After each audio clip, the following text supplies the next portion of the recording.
Assalomu alaykum, hurmatli vatandoshlar. Demak, reja qilganimiz kabi jonli suhbatimizni boshladik. Demak, bu quroldan foydalanish bo'yicha turkum suhbatimizning 5-qismi hisoblanadi. Bu yerda islom huquq oilasida, falsafasida, ontologiya qarashida nimaga qurolga bo'lgan yondashuv qanday ekanligini ko'rib chiqamiz. Demak, islom ontologiyasini teologiya deylik, tushunarli tilda bo'lishi uchun. Mana shunday yondashuvda tarafdan kimga tegishli degan savol yuzaga keladi. Ya'ni hokimiyat, kuch, qurol ishlatish kuchi kimga tegishli, suverenitet kimga tegishli degan nima qoidani savoldan boshlashimiz kerak. Aniqlovchi savoldan. Islomda eng asosiy nima yondashuv bu kuch mutlaq ravishda Allohnikidir degan umumiy, ya'ni nima qoida bor. Ya'ni biror umumiy suverenitet, kuch, hokimiyat hammasi la havla va la quvvata degan oyatdan keyin nima sharhlasangiz, ya'ni kuch mutlaq ravishda Allohnikidir degan tushuncha keladi. Endi bu yondashuvdan misol qaraydigan bo'lsak, kuch ya'ni quroldan ishlatish, qurol masalasida bu kuch ramzi sifatida qaraladi. Ya'ni kuch nima Allohga tegishli degan tushunchadan kelib chiqadi. Endi bu ontologik qarash. Buni hali nimasiga endi davomida ko'rib chiqamiz. Inson, ya'ni mavjudot, yaratilgan mavjudot bu kuchning egasi sifatida qaralmaydi.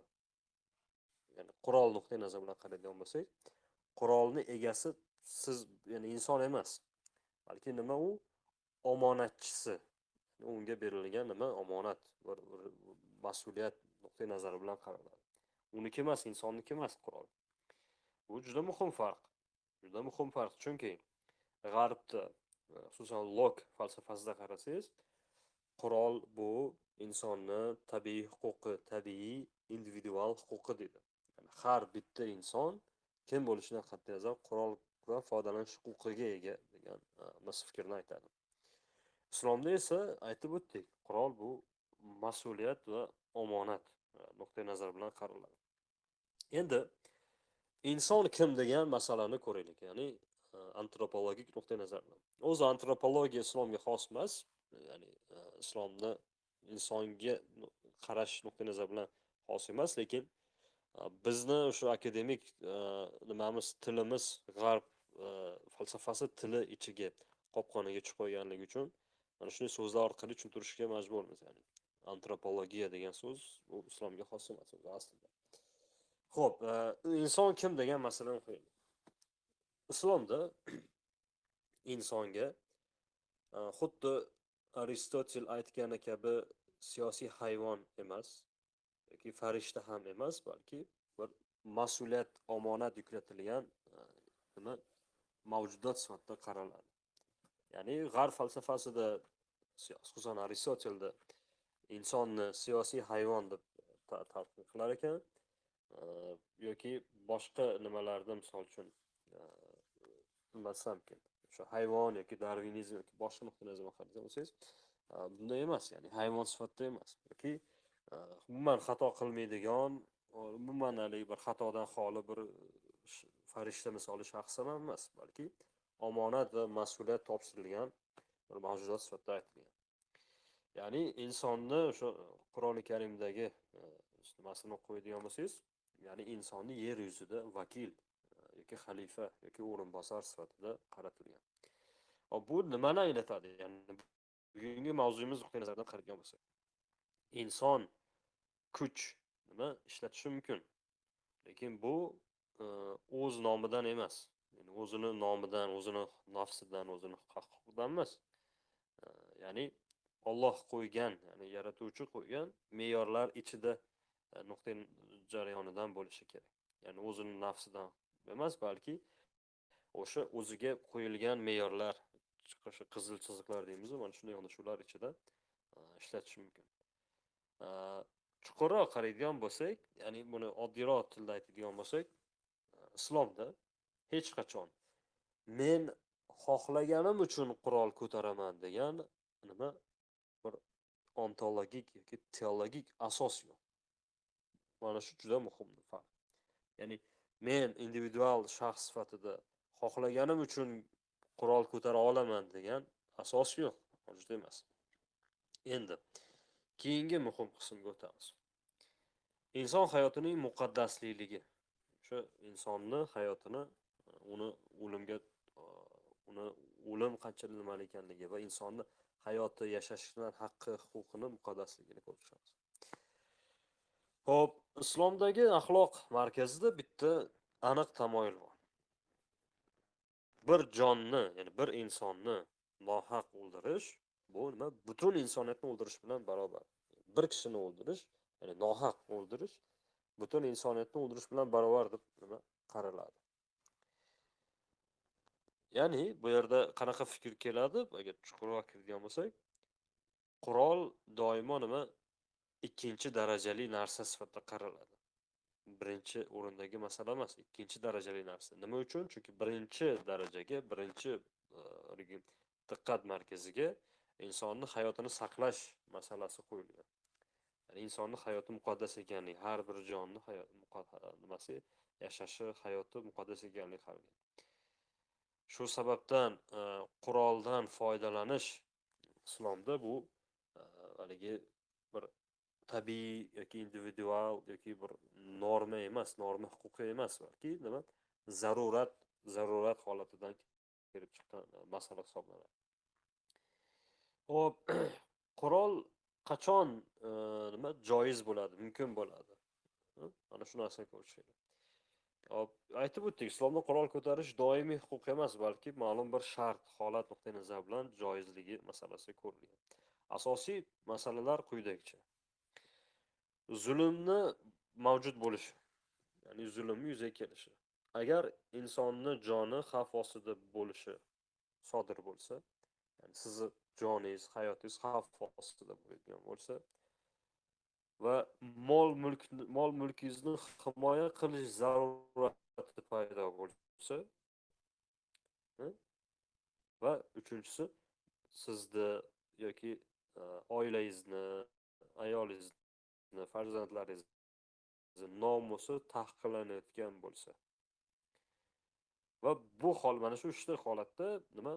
Sizni o'zingiz himoya qilishingiz, o'zingizni avvalo o'z hayotingizni, oila a'zolaringizni, farzandlaringiz, ayolingizni va mol mulkingizni himoya qilish nima? Sizga joiz.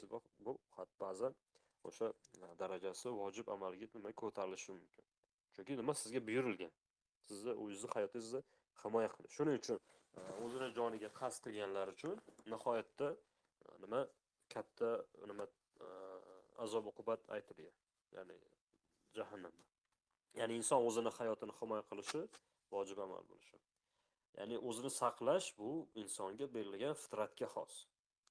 Biz misol tabiiy fitratimizda bor bu narsa. O'zimiz bir yuqori balandlikdan, binodan tashlab o'ra olmaymiz, chunki bizni o'zimiz shunaqa fitratimizda bor. O'zimizni nima himoya qilishimiz kerak. Endi islomni eng markaziy tushunchasi bu mezon, ya'ni muvozanat. Hamma narsada nima balansni, muvozanatni nima buyuradi. Muvozanatli bo'lishi. Chunki muvozanat bu o'rta yo'l degani, men reja qildim, chunki vasatiya degan tushuncha bugun simulyakrga aylandi yoki o'zini mohiyatidan ajralib tamomila boshqa narsaga o'tib qoldi. O'rta yo'l degan tushuncha. Hozir vasatiyani tushunchasi butunlay boshqa ma'noda aytilgan. Ya'ni nima bo'lsa ham haligi o'rta yo'lni ushlash emas, uni tagida juda katta fikrlar, masalalar bor. Afsuski bu masala bizda kam yoritilgan. Shuning uchun kanalni nimasida qarasangiz, o'sha kanal haqida yozilgan o'sha deskripsiyani agressiv vasatiya deb yozilgan. Mana shu tushunchani o'zimga nima qilganman, chunki oddiy vasatiya, oddiy o'rta yo'lni tanlash bu avtoritarizmga moyil bo'lib qolganligi, haqiqatni emas, zulmni oqlab berganligi va noto'g'ri yo'lga qarab ketib qolganligini tushunishimiz mumkin. Ya'ni muvozanat, balans, o'rta yo'l degani siz bu juda chuqur tushunchalar. Oddiygina o'rta yo'l emas. o'rta yo'l tushunchasi Aristotelda ham bor, stoitsizmda ham bor, konfutsiylikda ham bor, buddaviylikda ham bor. Lekin ularni birortasi islomdagi o'sha muvozanat tushunchasiga yaqin kela olmaydi. Buni xudo xolasa batafsil bitta katta suhbat qilamiz. O'shanda yoritib beramiz. Inshaalloh. Xo'p, endi muvozanat, ya'ni quroldan foydalanish bo'yicha muvozanat, ya'ni mezon tushunchasini yondashaylik. Xo'p, insonga quroldan foydalanishda zarurat paydo bo'lsa nima ruxsat etiladi? Zarurat nuqtai nazari bilan, ya'ni sizga zarur vaziyat paydo bo'ldimi? Joningizga, mulkingizga, oilangizga, nomusga nima bo'ldimi? Foydalanishga ruxsat berildi. Haddan oshish esa nima? Haligi harom qilindi. Ya'ni insonga haddan oshishi, har qanday narsada haddan oshishi taqiqlangan. Har qanday narsada, hattoki nimada ham siz hamma narsangizni ehson qilib borib tarqatib yuborib, o'zingizga hech narsa qolmasa ham nima, u ham nima qaytarilgan. Bu haddan oshish nima islomni tushunchasiga xos. Xo'p, misol uchun deylik, sizni hayotingizga tajovuz bo'ldi. Hujumni to'xtatish, o'sha harakatni to'xtatish sizga joiz, ya'ni talab etiladigan narsa. Siz indamasdan teg o'tiradigan bo'lsangiz, savol javobi bor. Ya'ni haligi chap yuzimga, o'ng yuzimga ursa chap yuzimni tutib beraman degan she'rlar bor-ku, u mutlaqo islomga xos emas. Tushunasizmi? Ya'ni siz inson o'zini himoya qilishi joiz. Endi zo'ravonlik qilish esa nima taqiqlangan, mumkin emas. Endi niyat masalasi, maqsad masalasiga o'taylik. Hozir bir daqiqa. Menda internetda uzilish paydo bo'ldi. Hozir bir 10 soniya turaylik.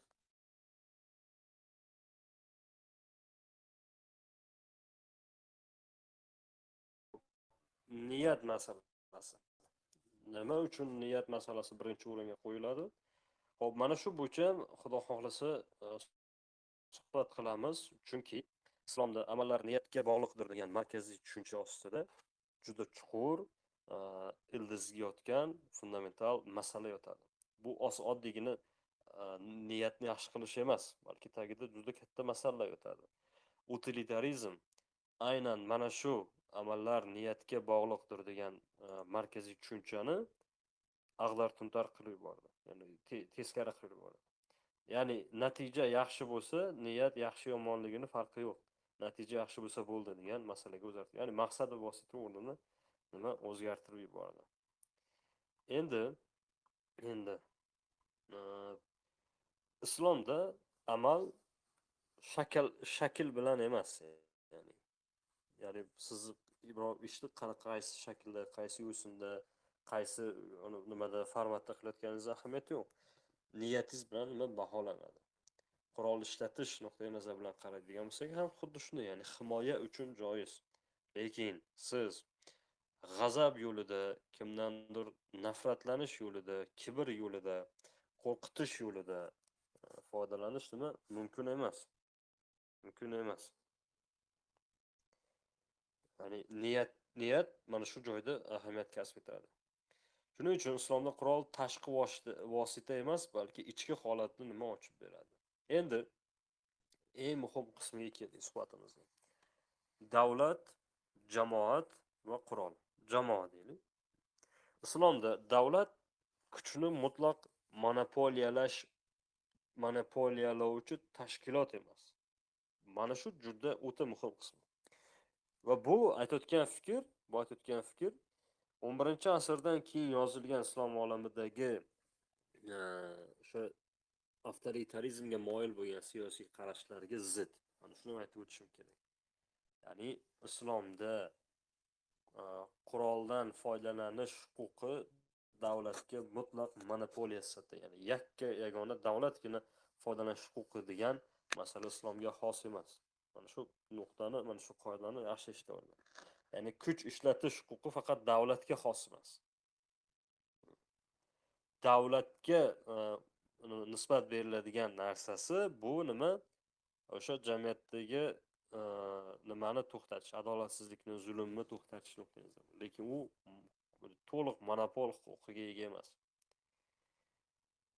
Aa, Misol uchun, davlat adolatli bo'lsa, nima, misol quroldan ishlatishga hojat yo'q. Qurol chunki misol uchunda mana nimaga buni aytyapman? Chunki ya'ni tarixdagi nimalar o'qisangizgar, Umar ibn Abdulaziznimi yoki Umar roziyallohu anhunimi yoki boshqa rahbarlarni qarasangiz, aholi orasida tinchgina yurgan. Ya'ni hech qanaqangi qo'riqchilari, hech qanday bir uni qo'riqlab yuradigan doimiy o'sha maxsus agentlari bo'lmagan.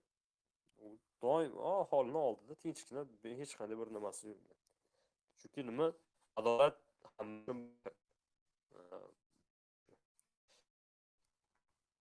ya'ni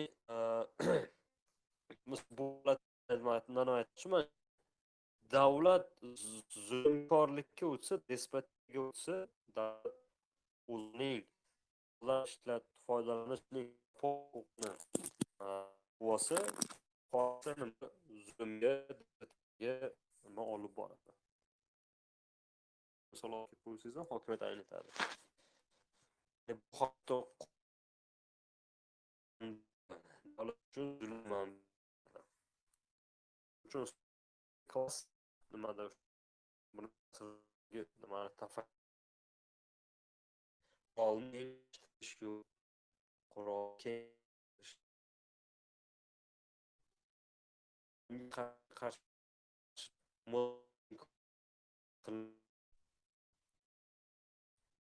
qurol hamlashda borishi yo'q, lekin bir zulmga qarshi, hukmatga qarshi birlik ko'rsatish imkon qilinmaydi. Buniki bu yerda juda nozik nimadan so'z borku, qildan ingichka qilish ko'rgan o'rtaga. Mana shunday nozik muvozanat. Endi nima uchun islom absolyut haligi quroldan foydalanish huquqini qabul qilmaydi? Misol Lokda qarasak, Jon Lokda qarasak, to'liq huquqiga ega deydi. Haqiqiy nimaga qayerdan oladi u fikrni? U inson tabiatida o'zini misol himoya qilish huquqiga ega deydi. O'zini tabiatida bor deydi va uni jamoa shu davlatga ehtiyoj yo'q, lekin mulk paydo bo'lgandan keyin davlat degan tashkilot kerak deydi. Va bunday jarayonda inson o'zini o'zi himoya qilish huquqi tabiiy holatda, mana shunday holatda o'zini himoya qilish uchun quroldan foydalanish huquqiga ega. U axloqda yaxshimi, yomonmi farqi yo'q. Axloqda qanday bo'lishidan ahamiyati yo'q. Endi nima uchun deydigan bo'lsa, ya'ni islom nuqtai nazari bilan qaraylik, nima uchun absolyut huquq bermaydi quroldan foydalanish bo'yicha? Chunki islomda huquqni individual istakdan nima chiqarmaydi. Tushunasizmi? Huquqni individualizmga bermaydi. Ya'ni bitta narsa bor, islom individualizmga ham qarshi, o'sha kollektiv, mana Sovet ittifoqidagi kommunizmga ham qarshi. O'shaning o'rtasida nozik nima balans bor, o'rtalik bor. Ya'ni islom huquqni individual istakdan chiqarmaydi, huquqni mas'uliyatdan chiqaradi. Ya'ni mas'uliyatni birinchi o'ringa qo'yadi. G'arbda bu mening huquqim deb e'tibor berilsa, Amerika Qo'shma Shtatlarida qarasangiz, quroldan foydalanish bu mening huquqim deb odamlar aytsa, islomdagi tushunchada esa bu mening nima javobgarligim, kim oldida? O'sha Alloh oldidagi javobgarligim sifatida qaraladi. Ya'ni shaxsni ilohiy javobgarligi, mas'uliyati sifatida qaraladi. Ya'ni qurol bu masalada farq qiluvchi, hal qiluvchi nima, asosiy farq qiluvchi masala hisoblanadi. Endi hop, fitna tushunchasiga kelaylik. Bu juda keng tushuncha. Islomda qurol bilan bog'liq eng katta xavf bu fitna, ya'ni tartibsizlik, qon to'kilishi, jamiyat parchalanishi, hokimiyat ag'darilib tashlanishi, shu masalalar kiradi. Shu sababdan qurol faqat tashqi dushmanga qarshi emas, balki ichki fitnani ham nima keltirishi mumkin degan yondashuv ham bor. Ya'ni qurol faqat tashqi dushmanga qarshi emas, lekin ichki fitnani ham keltirishi mumkin. Buni o'sha 3 rahbar xalifa Ali roziyallohu anhu hokimiyatga kelganida buni holatini ko'rganmiz o'sha. Jamoa ikkiga bo'linishi bir masalada kelisha olmaganlardan keyin. Bu ichki fitnani keltirishi mumkin. Mana shuni yondashiladi. Ya'ni bu yerda qaraydigan bo'lsak, islom qurolni ideallashtirmaydi. Ya'ni ideal bir tabiiy huquq mana Lokka o'xshaydi. Men bir shaxs bilan dinni solishtirmoqchi emasman. Mavzuyimiz nuqtai nazari bilan, ya'ni Yevropa falsafa maktabining fikrlari nuqtai nazari bilan nima solishtirib chiqyapti. Ya'ni farqini. Mana shuni to'g'ri ma'noda tushunaylik. Xo'p, ya'ni qurolni ideallashtirish yo'q. Uni so'nggi chora sifatida ko'radi. Oxirgi chora, oxirgi imkoniyat, oxirgi yo'nalish sifatida qaraydi. Ya'ni umumiy bir xulosa sifatida bir qisqaroq ko'radigan bo'lsak, islomda qurol bu tabiiy huquq emas, shaxsiy erkinlik ramzi emas, Yevropa falsafasi maktabi aytgan kabi siyosiy shior ham emas, balki omonat, zarurat vositasi va mas'uliyat sinovi. Ya'ni asosiy jumla shuki, islomda qurol insonni erkin qilmaydi, uni sinovga soladi degan yondashuvdan kelib chiqadi. Mana shu farqi bor. Islomda qurol insonni erkin qilmaydi, uni sinovga soladi. Kim qurol ko'tarsa qo'liga, faqat dushman oldida emas, balki Alloh oldida ham javobgar bo'ladi. Endi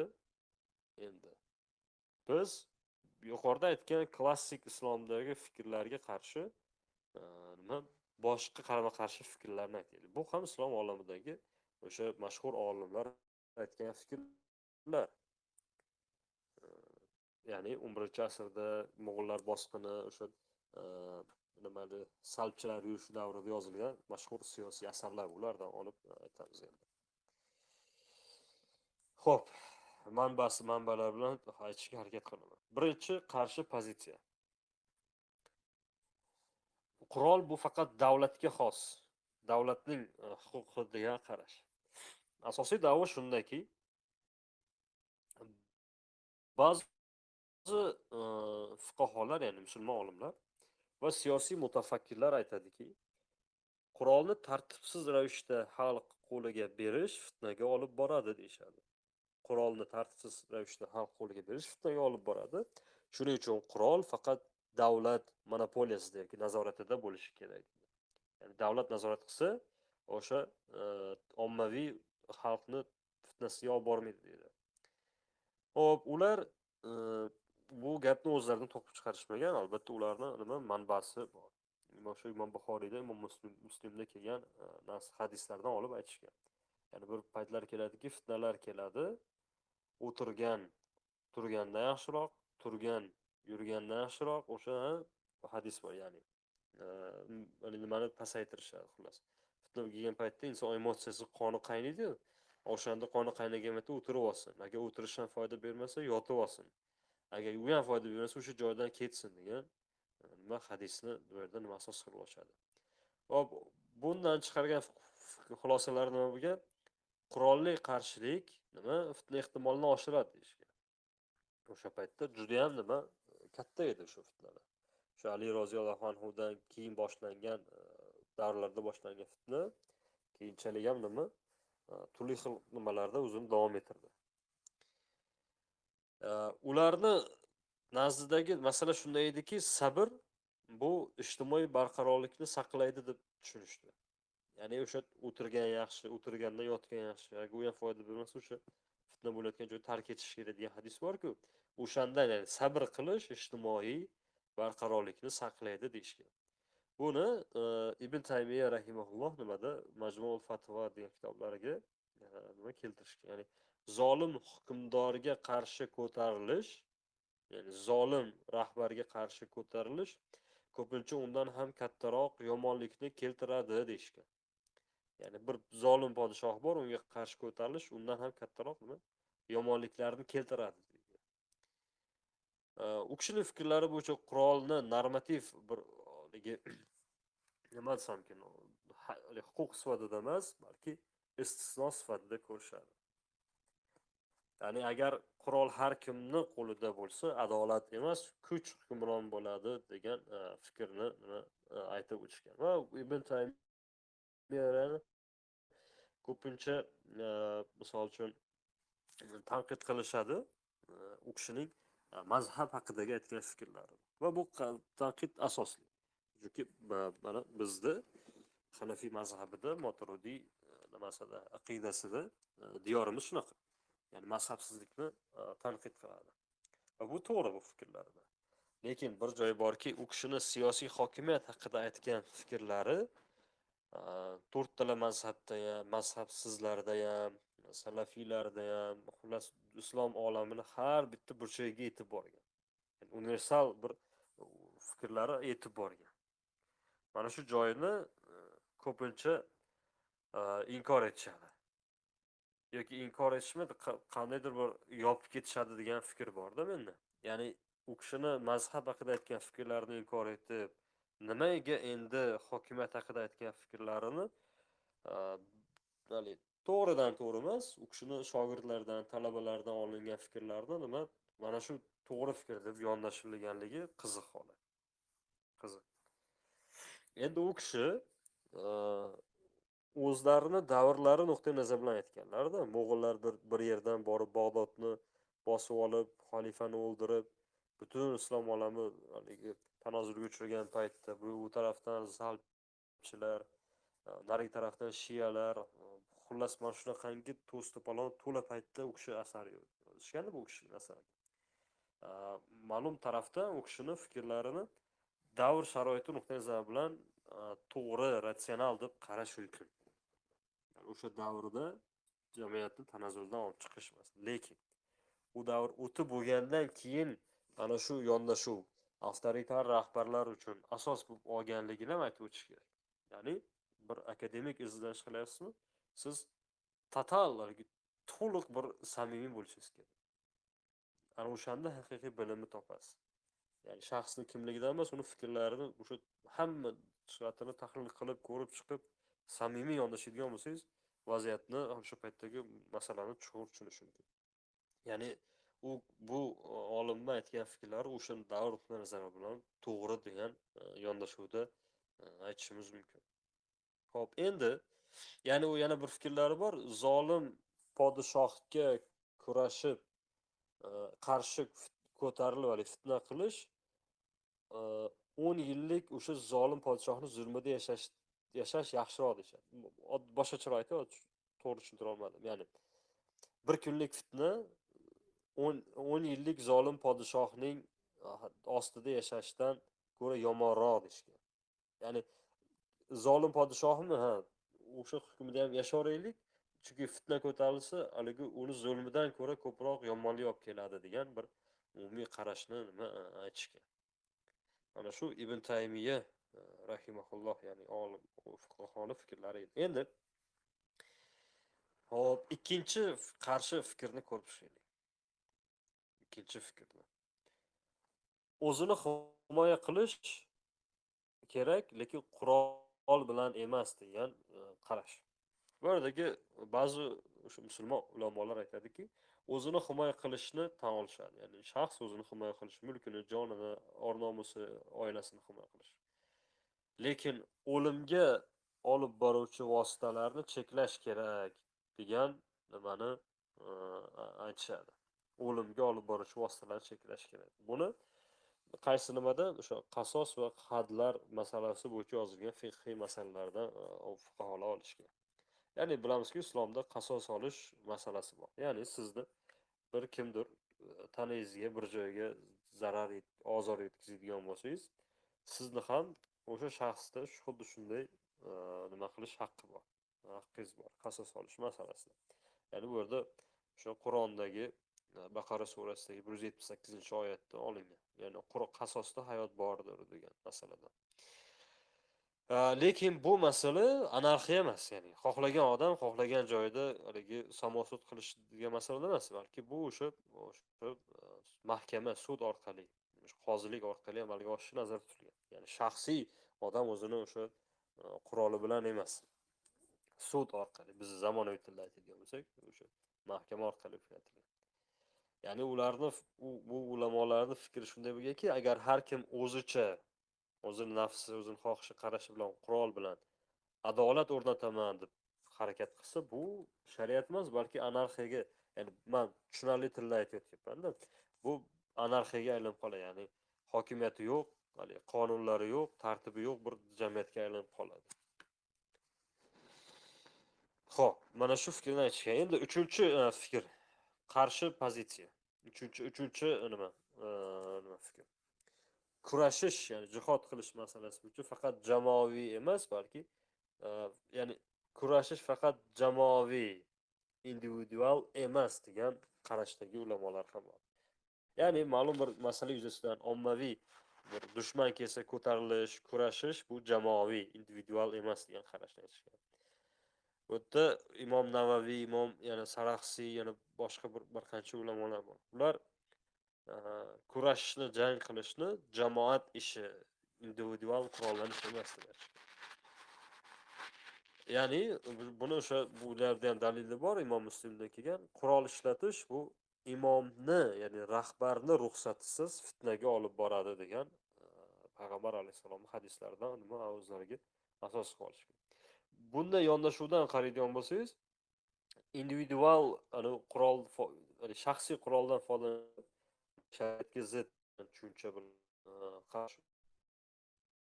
Chunki u jamoat irodasi tartibini yondashuv yuzaga keladi. Ya'ni hammani qo'lda bo'lgan jamoat irodasini bildiradi. Mana shu bir fikrda nimalar bor, ya'ni urush holi keldi, unga misol tashqi tuman keldi. Ana o'sha yerda fuqarolar qo'liga qurol beriladi va jamoaviy himoya qilinadi. Lekin urush degan paytda foydalanish mumkin emas degan fikr chiqqan. Endi unga to'rtinchi fikr boshqa klassik fikrlarga qarama-qarshi bo'lgan fikrlar deyapman. Zulmga sabr ba'zan afzallik, ya'ni yaxshilik olib keladi degan qarash. Bu juda nozik, lekin nima yondashuv. Lekin shunday bo'lsa ham suhbatimizda samimiy va ochiq bo'lish uchun aytib o'tish kerak. Xo'p,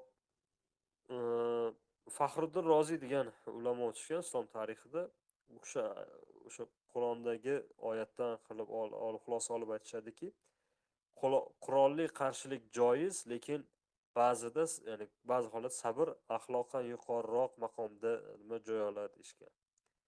Ya'ni fikrlari shunday, yondashuvlari nimaki, agar sabr bor joyda qurolni targ'ib qilsak, axloqiy ustunlik yo'qoladi degan masala.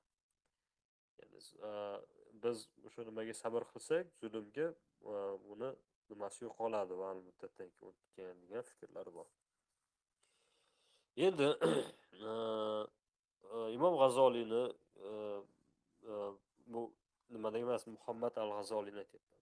Yusuf al-Qaradawiy hozir masalan Misrdagi ulamoning fikrlari borki, zamonaviy qurol bu individual axloqdan nima tezroq haligi vayrongarchilik olib keladigan narsa. Ya'ni zamonaviy qurol aslahalar borku, ommaviy o'ldirish mumkin bo'lgan. Misol oldingi davrda bitta qilich bilan boring mana bitta 10 ta odamni o'ldirish mumkin bo'lgan, lekin zamonaviy qurol bilan millionlab odamlar o'ldirish mumkin. Va bu orasida farqni zamonaviy musulmon olimlar nima qaytadan nima qilib chiqishgan, fikrlab, sharhlab chiqishgan. Sababi qadimgi qurol bu cheklangan zarar keltirardi. Zamonaviy qurol yarog'lar esa ommaviy qirg'in olib keladi. Yusuf Qaradawiy aytishar ekanki, qurolni ishlatish maqsad va oqibat bilan baholanadi degan yondashuvlar bor. Ya'ni oqibati yomonlik bilan tugaydigan bo'lsa, uni joizligi nima yo'qoladi degan fikrni aytishgan o'zlarining kitoblarida. Xo'p, endi so'nggi oxirgi fikrni yondashuvni ko'rib chiqaylik. Agar qurol Allohning omonati bo'lsa, ya'ni insonga berilgan omonati bo'lsa, uni kimga berish xavfsizroq degan savolni qo'yishadi. Har bir shaxsga yoki jamoat nomidan nazorat qiladigan tizimga yoki davlatga. Hop, bu savolga bitta javob yo'q, yagona bitta javob yo'q. Shuning uchun islomda o'sha musulmon davlatlaridagi qarasangiz, mana konstitutsiyaviy quroldan foydalanish huquqi yo'q. Lekin mutlaq taqiqlash ham yo'q. Zaruriyat holatlari nuqtai nazar bilan kelib chiqib munosabatda bo'ladi. Ya'ni nimalarni qaraydigan bo'lsak, islom ichida bu masala bo'yicha akademik ixtilof bor. Ya'ni ulamolarning fikrlari har xil. Va birlari aytsaki, qurol bu omonat, qurol ikkinchilari aytadiki, qurol bu fitna xavfini olib keladi ijtimoiy masalada. Va qarshilik joiz, chunki zulm yuzaga kelganda adolat tiklash uchun qarshilik ko'rsatish joizsa, boshqa birlari sabr qilish afzal degan masala aytishadi. Va ba'zilari davlatni monopol huquqi deb aytishgan bor. Endi bu narsalarni o'rganish vaqti nuqtai nazar bilan qaraydigan bo'lsak, milodiy 11-asrlargacha, ya'ni o'sha dastlabki 3 asrda, islom dastlabki 3 asrida yondashuv boshqacha edi. Boshqacha edi, ya'ni. Davlat monopol huquqi ega emas edi va aholi orasida quroldan foydalanish huquqi cheklanmagan edi, lekin foydalanish bu jiddiy axloqiy mas'uliyat talab etardi. Ya'ni qurolni jinni bo'lgan, ahmoq bo'lgan odamning qo'liga qurol berilmas edi. Lekin 11-asrdan keyin o'sha salbchilar, mo'g'ullar bosqinidan keyin, turli ichki ixtiloflar yuzaga kelgandan keyin bu masala bo'yicha yondashuvlar o'zgardi. Ya'ni davlat nazorat qilishi kerak. Shundagina ijtimoiy tartib yuzaga keladi degan narsa aytilgan. O'sha payt uchun to'g'ri yondashuv bo'lgan bo'lsa ham, lekin keyinchalik bu xususan o'sha Mahmud G'aznaviy davrida bu nihoyatda avtoritar yondashuvni yuzaga keltirdi. Amir Temur davrida o'sha Usmoniylar tarixiga ham qarasak, xususan o'zi misol Ahmed Ko'ri Amir Temurni avtoritarizm boshlab bergan shaxslardan biri sifatida ko'radi. Hokimiyatni markazlashtirgan shaxs sifatida. Shuning uchun o'sha 11-asrdan keyin islom olamidagi tanazzulni sabablaridan biri ham shuki, davlatni tanqid qilish yo'qoldi. Davlatni qarorlarini tanqid qilish, uni zulmiga qarshi kurashish, uni hokimiyatni bir kishining qo'lida jamlanib qolishi, hokimiyat vertikallashib ketishi, ya'ni hokimiyat elitasi xalqdan uzilib qolganligi, komfort ichiga kirib qolganligi va har qanday narsani fitna nomi bilan belgilashni belgilovchi bo'lib qolganligini kuzatish mumkin. Ya'ni sizni hokimiyatingiz bor, mana farazan hokimiyatingizni saqlamoqchisiz va sizni hokimiyatingizni tanqid qilgan hamma narsani bu fitnachi deb e'lon qilishingiz bu islomning tamoyiliga zid. Islom tamoyiliga zid, chunki rahbarni tanqid qilish nimasi yo'q islom. Rahbarning qarorlari, harakatlari, fikrlarini tanqid qilish mumkin. Va o'sha tanqid qilgan joyda agar sof va samimiy tanqid qilinsa, rivojlanish taraqqiyot bo'ladi. Ya'ni eng muhim narsalar shundaki, islom qurolni huquq sifatida qaramaydi. Balki insonga berilgan sinov sifatida ko'radi. Yaxshi yo'ldami, yomon yo'lda sinashni masalasi, omonat nuqtai nazaridan qaraydi. Shuning uchun ixtilof masalasi nima saqlanib qolgan deb qarashimiz mumkin. Va bu bugungi o'sha aytganimiz kabi zamonaviy ommaviy qirg'in qurollaridan foydalanish masalasi bo'yicha nima qarama-qarshi, ya'ni turlicha fikr bor. Ya'ni oldingi davrdagi qurol ozchilikka joniga nima bo'ladigan bo'lsa, joniga xavf soladigan bo'lsa, bugungi ommaviy qurollar nima batamom millionlab odamlar o'ldirishi mumkin bo'ladi. Shuning uchun bu narsada aniq bir yechim, hali bir yo'nalish bilan endi umumiyroq bir fikrlarni jamlaydigan bo'lsak nimada? Agar siz axloqi yo'q, siyosiy fazilati yo'q, siyosiy bilimlari yo'q, haligi xarizmatik shaxsga osongina ergashadigan, emotsiyalarga berilgan xalqni qo'liga qurol beradigan bo'lsangiz, u yerda aniq fitna bo'ladi. Aniq. Endi ikkinchi holatda agar siz quroldan foydalanish huquqini total davlatning monopol huquqi sifatida beradigan bo'lsangiz va davlatni tanqid qilish yo'q, davlat qarorlarini muhokama qilish yo'q bo'lgan joyda davlat despotiyaga, zulmga kirishni boshlaydi. Ya'ni uni qarorlarni muhokama qilgan xalq yo'q, unga qarshi tura oladigan xalq qo'lda qurol yo'q, davlat xohlagan ishini qilishi mumkin. Va eng o'sha o'rta yo'ldagi masala shundayki, nima hokimiyat balanslangan bo'lishi kerak. Buni Voyal Hallaqni hozir yaqinda chiqadi bu kitobi ham. Hali o'zi professor yozib tugatmagan. Islomda hokimiyatni hali tahsinlanishi degan kitob bor. Yaqinda nima qilar ekan, soatga chiqarar ekan. Chiqarsa o'zbek tiliga tarjima qilamiz xolos.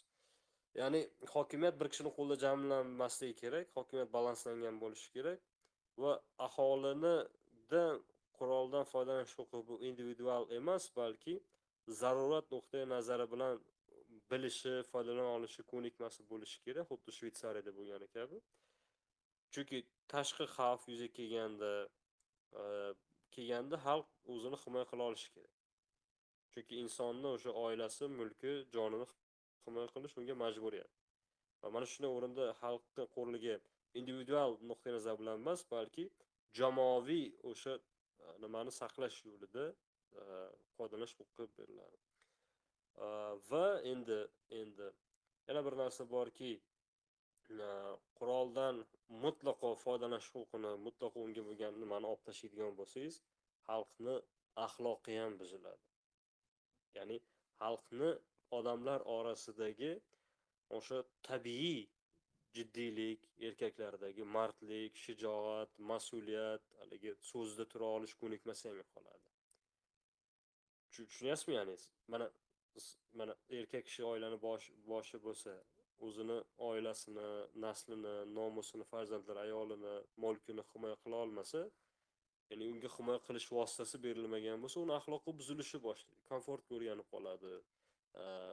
Haligi o'zini o'sha himoya qilish, o'zini emasmi, boshqalarga ishonib topshiradi.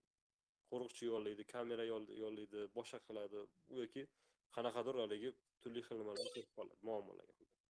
Mana shunday, ya'ni axloqiga ta'sir qiladigan joyi ham bor.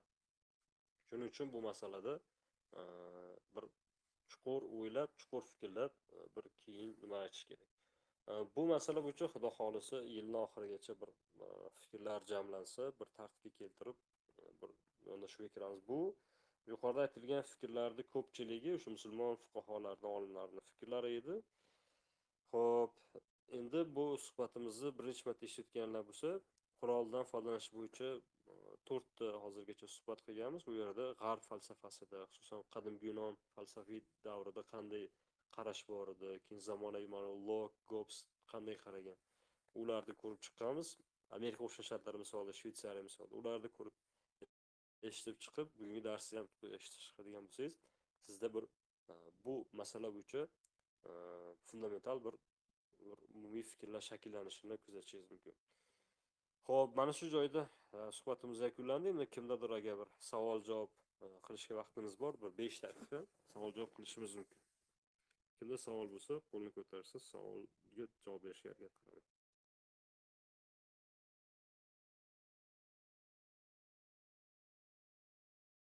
Assalomu alaykum. Va alaykum assalom. Yaxshimisiz? Rahmat, yaxshiman. Qarang, endi bugungi masalan o'sha zamonaviy qurollardan foydalanish misolida olib qarasak, deylik masalan Venesueladagi holatni mana 2-3 kundan beri o'zingiz ham ko'rib turibsiz. Bu qanday ko'rinish aks etadi masalan? Bir tushunarsiz holat sifatida haligi masalan havo tizimlarini o'chirib qo'yish yoki ishlatmaslik masalalar turibdi bu yerda. Kirib bitta davlat prezidentini shunday olib chiqib keta olish masalalari. Tushunarli Shu aka. haqda fikringiz bil. Venesuelada quroldan foydalanish masalasi bo'yicha jiddiy muammolar bor edi. Umumiyroq yondashamiz, chunki Venesuela bu avtoritar davlat. Bitta Maduroning qo'lida jamlangan hokimiyat. Bu yerdagi aholi yagona g'oya ustida birlashmagan edi. Yagona g'oya, hatto hokimiyatning o'zida ham g'oyasi yo'q, konkret g'oyasi yo'q. Vaqtinchalik, ya'ni zo'rg'ali mo'rt bo'lgan hokimiyat edi.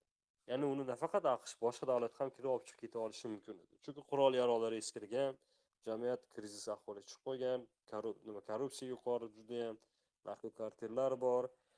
jamiyat birlashgan emas, jamiyatini hatto hojatxona qog'ozni sotib olishga ham puli yo'q ba'zilari.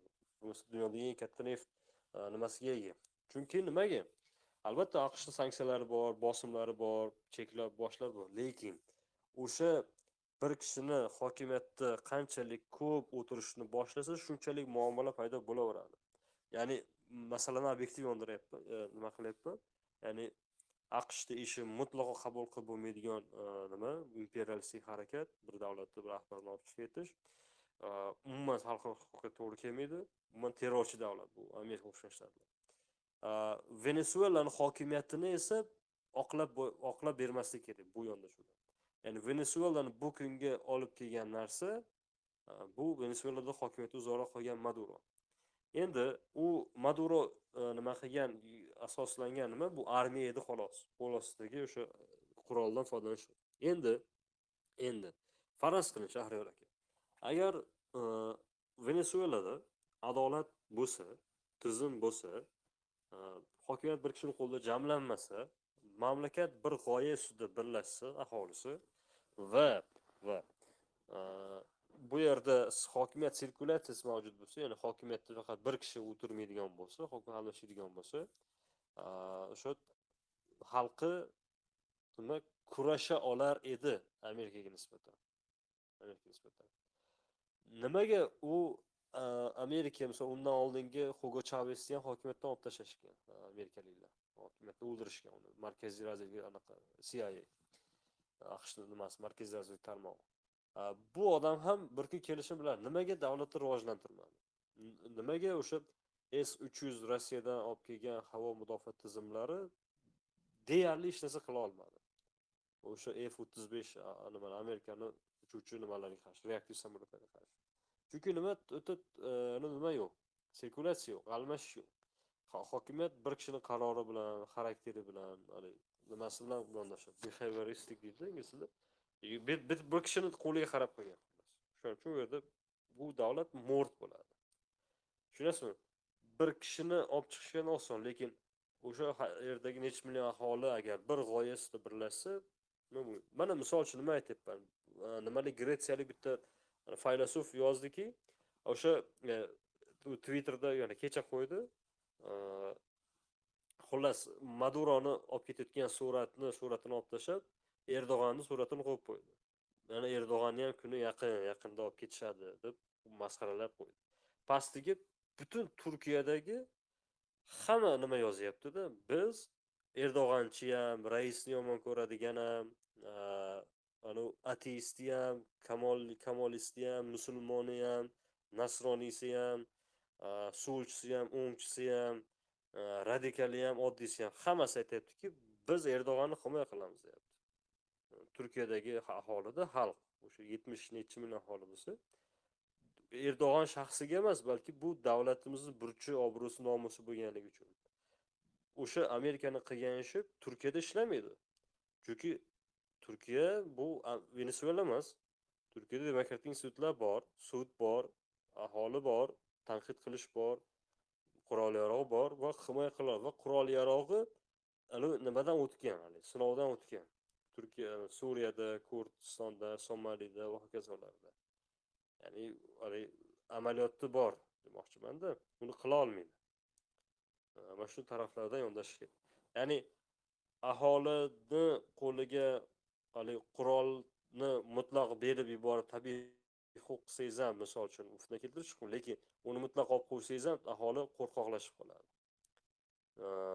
Ya'ni misol uchun-da mana kimdir Amerikaga hujum qilmoqchi bo'lsa, u yerda qurollangan millionlab aholi bor.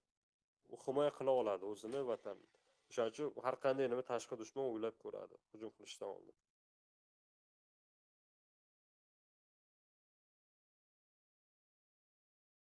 Vaqtimiz chetda tugatsak bo'ladi, vaqtimiz ham bo'lib qolibdi. Kech kirganlar bo'lsa, suhbatni boshlashlarim mumkin. E'tiborlar uchun rahmat, salomat bo'linglar.